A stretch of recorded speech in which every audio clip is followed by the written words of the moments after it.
Hi guys, we've been pretty fortunate lately because we've been catching lots and lots of big trout down in the canals with eggs.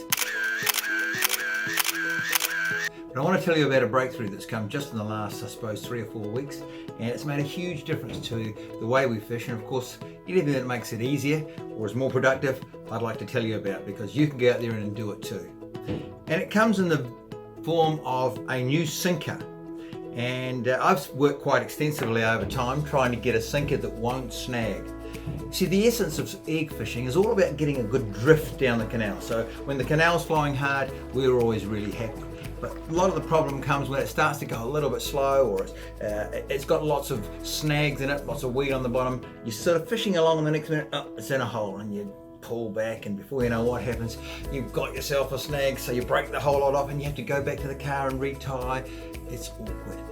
So we've been looking at ways to try and minimize that. Now I did that initially by getting hold of, I'm going to bring them in, yes, here's some I prepared earlier. These sinkers we started making, I was experimenting with various ways of trying to make a sinker that would flow over things.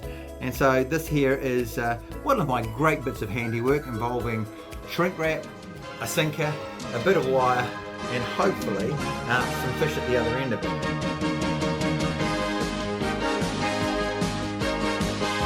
Fortunately, there's come onto the market sinkers that look like this. And in the last couple of times that I've been out there, here we go, I have been using this sinker to very, very good results. So I'll show you how it works. It's called a slip sinker. Some people call it a drop shot sinker. The basis is very simple. It's got at the very top of it a swivel which has been embedded into the lead, but it's long and thin, and the whole principle of this, of course, is when it hits a snag, it rolls over it. So just as I'm demonstrating it here, it makes it really easy. But wait, there's more that makes it work, and here's one of the great things that I love about this. It is so simple to put on. Now I've got some very heavy braid here. Ordinarily you wouldn't put it on braid, you'd put it on fluorocarbon.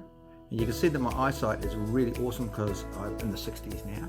And when I pull this up, it actually cinched onto there. Now that's quite heavy braid, that's 65-pound breaking strain. But in normal situations you'd be using fluorocarbon of around 6 to 10 pound, depending on how game you felt. But the wonderful thing about it, once it's on, it locks. And so now I can use that there. Remember, these canals are constantly changing and flying. So you've got, someone needs breakfast. Yeah, I'll have the smiley face breakfast special. But could you add a bacon nose? They roar the canal down, and that's what we really love, because that means that we're going to get good coverage, we're going to show lots of fish our gear, and my experience is that when it's moving quite fast, the fish tend to go lower and they're easier to get at. Not only that, when they grab an egg, they are far more likely to hook themselves than when it's going in a slow way where it's just trickling along. But these things are available in a whole pile of different sizes. I've actually got my own personal collection here, which I've been trying. So I've got them all the way from, that's an 1/8, all the way up to a 1/2 ounce. It's very seldom that I'll be using a 1/2 ounce. Most of the time I'm down in these lighter sizes. There's also one which is available. I'm just going to bring it in there. I have got it in another container. This is a 1/16. So when it's really, really slow and you don't want to hang up, you can click down to those 1/16 as well. But the wonderful thing about it is it's so easy to change. So if you're in a situation where you've got that hooked on like that and you think, oh gee, it's all gone quiet now, you can just simply pull it backwards, pull it out, put it back into its little container, and then you pick out the size that you want, do the same thing all over again.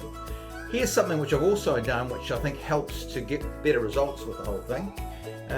Often when I'm threading these things on, I just put an overhead knot in, just like that. Now I'm going to show you that again, because it takes a wee while to get some of these things. These are very much second nature to me, but that's just a little like a granny knot which you put at the very end of your trace, and then I can just thread that eye over the top, pull it down to there, and that way you've sort of got a bit of a blocker so that it won't slide off the end.